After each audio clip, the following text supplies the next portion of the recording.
Plastmassa butilkalarni qaynatish mumkin emas. Ko'pchilik ota-onalar bolalarimga yaxshilik qilaman, toza butilkada sut beraman deb plastmassa butilkalarni qaynatishadi, sterilizatsiya qilishadi. Plastmassa butilkalar qaynatilganda yoki bo'lmasam ichiga issiq suv qo'yganda ular tez eskiradi va o'zidan zaharli moddalarni ajratishni boshlaydi.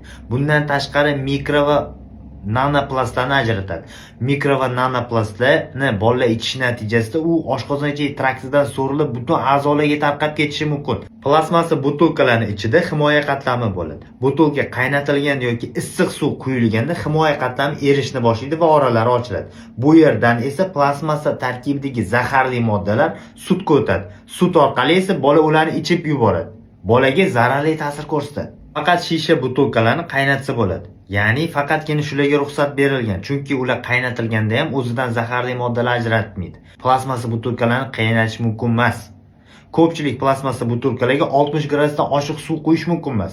Bizani ota-onalar ko'pchiligi qaynagan suv shundoq plastmassa butilkaning ichiga qo'yib smes solishadi. Bunaqa qilish ham mumkin emas.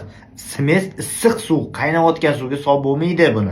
Plastmassa butilkalarni ishlatish mumkin, lekin 60 gradusdan oshiq suv quyish mumkin emas, qaynayotgan suv quyish mumkin emas va plastmassani qaynatib sterilizatsiya qilish mumkin emas.